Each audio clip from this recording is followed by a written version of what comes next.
Informando sobre lo local, nacional e internacional. El primer informativo del Cantón Rumiñahui y el Valle de los Chillos. En voz alta.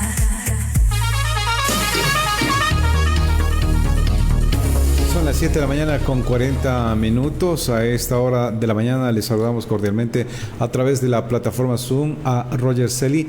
Él es coordinador del Observatorio Legislativo, a quien, como siempre, le agradecemos por haber aceptado conversar unos minutos con nosotros. Y el tema que le planteamos para este diálogo es sobre cómo estará conformada la nueva Asamblea Nacional, cuáles son las expectativas que tenemos los ecuatorianos de esta nueva Asamblea Nacional, tomando en consideración que esta asamblea va hasta el 2029 y estará integrada por 151 legisladores y compuesta principalmente por 2 fuerzas políticas, pero ninguna tendrá la mayoría, es decir, las 77 curules. Pero antes que nada, Roger, sí me gustaría también iniciar este diálogo con qué nos deja la asamblea que fenece, tomando en consideración que también fue una asamblea de transición. ¿Qué se pudo hacer o qué es lo que podríamos destacar de la asamblea que termina? Les saludamos Manolo Escobar y Jaime Rosero. Roger, qué gusto, buenos días. Muy buenos días, Manolo, Jaime, como siempre un gusto estar en este espacio. Al respecto de qué nos deja esta asamblea que va de salida, pues nos deja algunos pendientes importantes. Recordemos que la agenda parlamentaria del expresidente de la asamblea, Henrik Bronfle, no superó un 40% de aprobación, y esta nueva agenda de la presidenta en funciones, Viviana Veloz, tampoco ha avanzado en mayor medida. Nosotros vamos a publicar en esta semana y la próxima el monitoreo al último tramo de esta Asamblea Nacional, en donde se va a evidenciar que antes de las elecciones posiblemente esta asamblea comenzó a trabajar, a operar de una manera más rápida, lo que nos hace presumir, eso sí, de que la gestión de la Asamblea Nacional en los últimos meses antes de las elecciones fue por un tema electoral netamente, y esto lo sostenemos dado que tras las elecciones el número de sesiones, la gestión a los trámites estancados y pendientes de la Asamblea Nacional pues no ha avanzado. Vemos un estancamiento, una paralización de las actividades de la Asamblea Nacional de post-elecciones. En ese sentido, que nos hace reflexionar, y es que posiblemente aún existe una desconexión entre la agenda ciudadana y la agenda política que tiene el Parlamento ecuatoriano. Eso nos deja la Asamblea, y nos deja además una relación negativa entre Ejecutivo y Legislativo, con más de 17 vetos totales a leyes aprobadas por esta Asamblea Nacional. 17 vetos totales que nos muestran que la gestión parlamentaria, entendida como la relación positiva por la ciudadanía entre el Ejecutivo y el Legislativo, no es posible en este país. 17 leyes que contaron con recursos públicos para ser elaboradas. 17 leyes que contaron incluso con la participación de la sociedad civil, de la academia, de expertos, que perdieron básicamente su tiempo, dado que los políticos no pudieron ponerse de acuerdo para aprobar leyes importantes para el país. Eso nos deja la asamblea vigente. En efecto, de lo que usted destaca y menciona sobre estas 17 leyes que han sido de pronto no aprobadas por el Ejecutivo, el trabajo fue infructuoso por un lado, y por otro lado, el momento en que se fueron a las elecciones para esta nueva asamblea, actuaron los suplentes y como que trataron de apresurar el trabajo, no sé si improvisadamente o cómo podríamos mencionarlo, Roger. Bueno, el diseño institucional de nuestra democracia ha dado como resultado que tengamos en la Asamblea Nacional a los legisladores suplentes, a los alternos, que justamente buscan que las curules no queden vacías cuando los legisladores vayan a campaña, que regularmente en este país ha sido muy frecuente últimamente. Pero la práctica parlamentaria desafortunadamente no da lugar a que estas personas cuenten con experiencia en las comisiones y en el pleno de la Asamblea Nacional, y en casos eventuales como elecciones anticipadas puedan hacer una participación interesante, activa. De hecho, fue desafortunado, tristemente recordado, que varios legisladores, justo cuando ya los principales fueron a campaña, mostraron en medios de comunicación que se desapegaban de sus organizaciones políticas, que se declaraban independientes, que desconocían al principal. Es decir, dentro de las propias organizaciones políticas vemos ruptura, vemos separaciones, vemos problemas. Si es que eso pasa ahí, imaginemos lo que pasa en los posibles acuerdos de gobernabilidad que puedan tener estas organizaciones políticas, quizá inmaduras aún para lo que necesita nuestra democracia. En estos datos que presentará oficialmente en los próximos días, tal como lo ha dicho usted, más o menos, ¿cuáles son los niveles de aceptación con los que sale esta asamblea, Roger? Bueno, recordando que son datos de percepción que son fluctuantes y correspondientes a la coyuntura política, social y económica del país, pues la Asamblea Nacional no ha sobrepasado el 10% de credibilidad y confianza de la gente, a pesar de lo que pueda lograr en función de la legislación, fiscalización y representación. Los parlamentos en el mundo no gozan de la confianza de la gente, pero la Asamblea Nacional del Ecuador se ha caracterizado por ser aquella institución que no es querida por los ecuatorianos, cuando debería ser todo lo contrario. Esa es la casa de la democracia. La Asamblea Nacional es el garante, sí, de que exista democracia en el país. Pero eso no sucede. La actuación de una persona en la legislatura puede contagiar al cuerpo colegiado y dar una mala imagen. Es por ello que se ha previsto que la próxima Asamblea Nacional, cada decisión que tome, la haga con mucha responsabilidad, con mucha seriedad, para que logre salir de ese hueco en el que ha caído en materia de imagen, en materia de confianza, de percepción ciudadana. Dicho sea de paso, cuando la primera acción que se dé en la Asamblea Nacional, es decir, la elección de la primera autoridad para la próxima legislatura, ojalá y no se elija una persona que tiene conflictos de interés con el Ejecutivo, porque es natural, es normal que existan conflictos de interés. Ahora, los políticos deben ser responsables para gestionar de manera adecuada esos conflictos de interés y evitar poner en riesgo las decisiones públicas sobre intereses particulares, privados o familiares.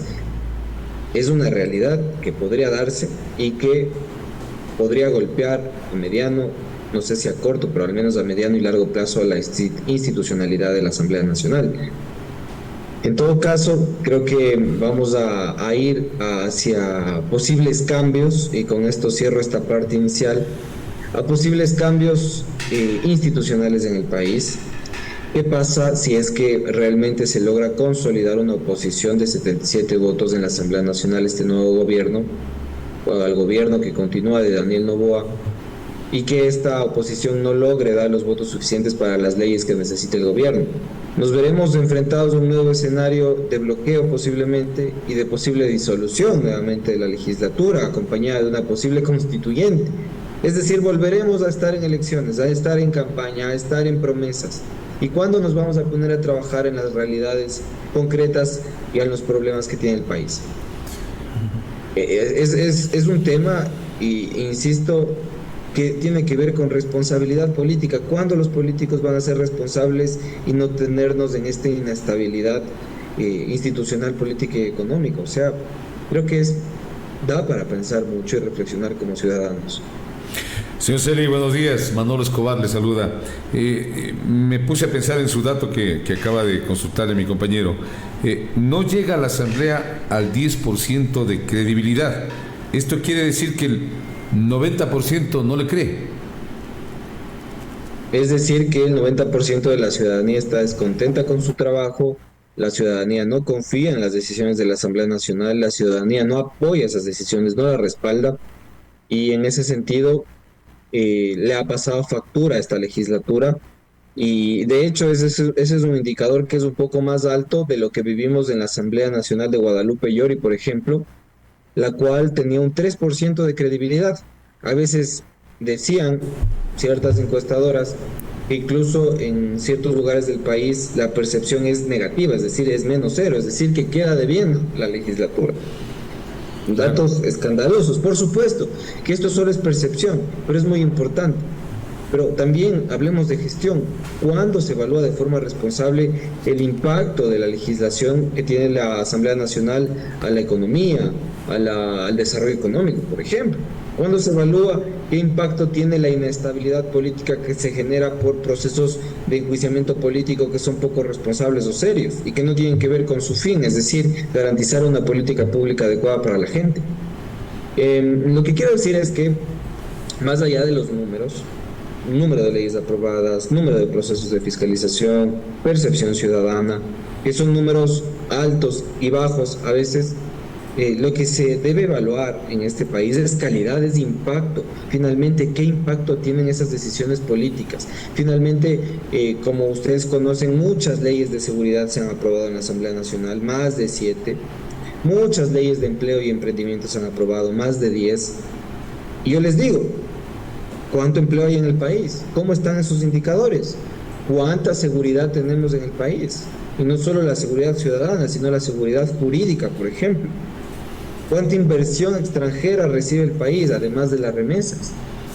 Entonces, da para pensar esto. Creo que el debate debe ser un poco más serio, basado en evidencia, para poder tener una mejor discusión política. Señor Celi, estaba revisando los números y luego de la primera vuelta electoral se consideraba la Revolución Ciudadana que tenía 67 curules, pero bajó uno. Está en 66 porque se fue Mónica Salazar, lo que permite que a lo mejor ADN, Acción Democrática Nacional, suba a 67 y sea la primera fuerza, hablando en números de lo que nos dicen. Pero ahí viene el problema que usted nos señalaba. Ojalá no lleguemos a una especie de bloqueo, porque parece que va a ser más fácil para la Revolución Ciudadana captar los 5 curules de los social cristianos y los 9 de Pachacuti, que serían 14, suficiente para una mayoría. Quizá más lejana a la Acción Democrática Nacional del gobierno, porque no está tan cercana a los social cristianos y a los Pachacuti. Lo miramos así, quizá la más cercanía para buscar esa mayoría, señor Celi. Sí, como usted lo ha señalado, matemáticamente, insisto, matemáticamente podría ser más sencillo para la Revolución Ciudadana. Pero es una pena que contemos voto a voto. La ciudadanía no elige así, no elige curul por curul. Nosotros elegimos organizaciones políticas, enteras, orgánicas. No sé cómo va a funcionar realmente esta negociación. Me parece que es una negociación histórica, que ojalá y sea transparente. ¿Qué va a pasar con los 4 del Partido Social Cristiano, por ejemplo? ¿A dónde se van a adherir? ¿Se van a adherir? ¿Necesitan adherirse? ¿Es necesario adherirse? El Pachacutic, por ejemplo, tiene organicidad, se va a dividir, o ya ha ratificado su apoyo a la Revolución Ciudadana como correspondería, dado el posible acuerdo que hubo entre Luisa González y Leonidas Diza y Pachacutic. ¿Qué va a pasar con esos independientes? Incluso yo diría lo más responsable, un poco idealista, ustedes me dirán también, sería que la Revolución Ciudadana y ADN hagan un acuerdo, más allá de este menudeo de curules que puedan estar negociando ahora. Un acuerdo por una agenda mínima de 10 leyes, por ejemplo, que necesita el país, de 10 cambios. Pero de eso no se está hablando, se está hablando de canibalismo político, de cómo le logro sacar más votos de lado y lado. Y eso desafortunadamente no tiene sostenibilidad política, porque a la final, ustedes recordarán, la historia de nuestro país se ha caracterizado porque los acuerdos políticos no se cumplan. Incluso antes de la votación, un acuerdo político que se ha dado en una semana, 2 semanas antes de la votación se cae.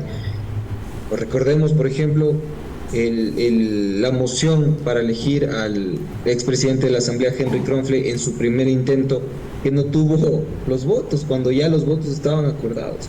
Entonces, insisto, yo espero muchísima responsabilidad de la clase política, dadas las condiciones que tiene el país actualmente. De la experiencia que usted tiene y conoce, por ejemplo, al momento se estarían trabajando en los diferentes arreglos para la conformación de las diferentes comisiones, o necesariamente tenemos que esperar la sesión del 1 de mayo para comenzar a trabajar en las comisiones, y que hay algunas son apetecidas, Roger. No sé si esa es la palabra correcta. Este 14 de mayo ya tiene un guión que se está construyendo actualmente, no solo para elegir presidente de la Asamblea, vicepresidentes y vocales del CAL, del Consejo de Administración Legislativa, sino de las comisiones, como usted bien ha señalado. ¿Qué comisiones son las más estratégicas para un gobierno que viene con fuerza y que quiere cambiar el modelo económico, político, institucional del país? Por supuesto, economía, régimen económico, desarrollo económico. Si se quiere cambiar la institucionalidad del país en la medida que lo permite la Constitución, la Comisión de Justicia y Estructura del Estado, la Comisión de Enmiendas y Reformas a la Constitución.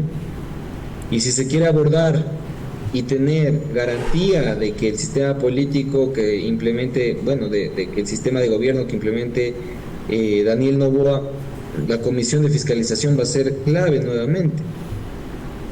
Entonces creo que hablamos de 5 comisiones clave que debe o debería pretender presidir y tener mayoría el gobierno, pero de lo contrario, si es que esto no ocurre y no hay un acuerdo, posiblemente la oposición se lleve estas comisiones, o tal vez sea un 50-50, y con ello tendremos un escenario de debate, ojalá responsable, y ojalá que no llegue a un escenario de bloqueo, porque es posible también. Por lo tanto, de pronto se puede avisorar unos escenarios complicados en cuanto a la relación ejecutivo-legislativo, tal como están las cosas, Roger. De momento sí, dado que ninguna organización política, ha transparentado al menos que ya ha alcanzado los 77 votos mediante acuerdos políticos. Si hacemos este juego interesante de las sumas y restas, pues posiblemente los 4 del Partido Social Cristiano se adhieran a ADN, posiblemente, insisto. Con ello ADN tendría ya los 70, más un legislador del Oro que militó de alguna manera en este periodo legislativo en ADN, que serían 71. Y si buscamos de ahí a los 4 independientes, pues serían 75 y estaría a 2 votos de conseguir la mayoría. Lo propio la Revolución Ciudadana con sus 66 votos, dado la salida de Mónica Salazar, pues y más los 8 o 9 de Pachacuti, pues tendría alrededor de 71 votos, y también debería buscar el apoyo en independientes y el Partido Social Cristiano. Es decir, la situación es bastante ajustada. Parece una final de fútbol en donde pues cada minuto cuenta y cada gol va a contar para ganar esta ansiada mayoría de 77.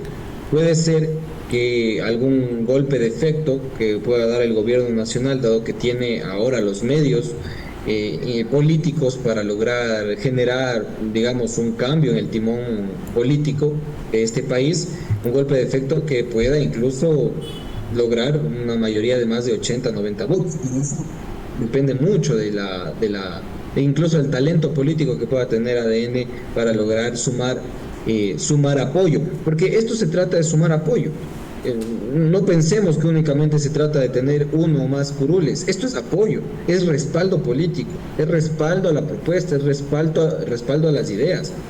Entonces, si es que ADN logra convencer, yo no descartaría, insisto, en estos escenarios proyectivos que estamos haciendo, de que parte de la Revolución Ciudadana quiera apoyar esa política, ¿no? Me parece que es algo que podría darse, insisto, en ese escenario. Lo malo, Roger, es que los respaldos y esos apoyos generalmente son a cambio de algo. Sí, por eso decía al inicio, esto debe ser transparente. Si es que no hay transparencia al respecto de con qué elemento se da el acuerdo político, creo que estamos hablando de otro tema. Y otro tema que, de nuevo, en este país no sería novedad: corrupción. Entonces, pues demos el beneficio de la duda, al menos, de que las cosas van a mejorar, se van a transparentar, y si no, pues estaremos vigilantes y denunciantes de las cosas que se hagan inadecuadamente. A lo mejor nos toca hacer eso, señor Celi. Hablar de la calidad de la asamblea es otro tema que siempre nos quedan debiendo, porque la calidad no llega sino con un asambleísta que esté preparado. Usted sabe que los asambleístas llegan el que más puso dinero en la campaña, el amigo del dueño del partido, por ahí va el asunto, ¿no? Pero no hay esa preparación académica que necesita la asamblea. Por lo menos un asambleísta debe estar preparado en leyes, en compras públicas, pero aquello lamentablemente no existe. Y en eso creo que va a seguir el círculo mientras algún día no se tenga un requisito, una preparación para el asambleísta. ¿Qué opinión le merece, señor Celi? Bueno, yo creo que uno de los indicadores más importantes de nuestras organizaciones políticas es que no tienen primarias, a pesar de que la ley lo dice, de que el Consejo Nacional Electoral... O fueron primarias, entre comillas, ¿no? No tienen primarias. Finalmente el resultado es que no lo tienen. Yo creo que deberían cambiar el término para que sea más realista con la situación y con la ciudadanía. Pero en todo caso la ley dice sí, hay primarias, pero efectivamente eso no se cumple. No hay en ninguna organización política que yo he visto criterios de oposición en una candidatura. Es decir, que yo diga, este candidato no por tal o cual razón. Eso no. En todo caso, las organizaciones políticas son los responsables de la papeleta que nos entregan y nos ponen para votar. No son los ciudadanos, son las organizaciones políticas los responsables. De ahí que los requisitos institucionales sí pueden aumentar, pero yo no creo que sea garantía de mejor calidad. Incluso me atrevo a decir, podría ser una garantía de que el sistema sea excluyente. Yo creo que el cambio no va tanto por ahí, sino el cambio va en el durante, es decir, en la ejecución del trabajo de las organizaciones políticas. Formación, capacitación, organicidad, disciplina partidista, como en cualquier país. Asesores de calidad. La Asamblea Nacional, el 90% del personal de los más de 1.300 trabajadores es contratación, no voy a poner el término que quería poner por respeto a la institución, pero es contratación de preferencia personal de los legisladores. 4 puestos. Nosotros vamos a hacer la evaluación del perfil profesional de todos los asesores que entren a esta asamblea para decirle a la ciudadanía, esta es la calidad de profesionales que están contratando los legisladores. Porque no le podemos exigir actualmente, porque la Constitución no lo dice así, al legislador que tenga título universitario, pero sí al asesor que finalmente se sienta detrás de un escritorio, que conversa con la ciudadanía y que hace el proyecto de ley. Muchísimos buenos y destacadísimos asesores, pero otros no tanto. Y otros que han demostrado ya en la práctica que no conocen del procedimiento parlamentario, de la técnica legislativa y que generan complicaciones. Y voy a poner un caso porque no es bueno hablar de memoria. ¿Qué pasó con la reforma del Código del Ambiente, que fue vetada totalmente? Se debía presentar una ley o un proyecto de ley orgánico, reformatorio al Código Orgánico del Ambiente, que se presentó una ley ordinaria, el presidente la vetó porque no correspondía. Una cosa tan sencilla. Una reforma de la ley de competencia que no fue aprobada por la Asamblea Nacional, entró en vigencia y está funcionando como ley por un error en técnica legislativa. Y así les puedo dar muchísimos casos. Entonces es grave. Insisto, tal vez en esta posible reforma constitucional que tengamos se pueda debatir sobre el aumento de requisitos para ser legislador, como por ejemplo acreditar experiencia, acreditar formación, no el título universitario, porque insisto, eso podría ser excluyente, pero al menos sí formación, preparación, cursos que puedan acreditar que el legislador al menos tiene noción de lo que va a hacer en la Asamblea Nacional. Pero insisto, en ningún país del mundo el aumento de requisitos ha demostrado que haya una traducción directa a calidad, pero sí es algo que hay que debatir. Muchas gracias, Roger. De seguro estaremos conversando en los próximos días cuando ustedes presenten este informe final. Gracias por atender este requerimiento periodístico, Roger. Que tenga un buen día. Muchísimas gracias. Muchas gracias. Excelente. Hasta luego. Gracias a Roger Celi, coordinador del Observatorio Legislativo. Hemos hablado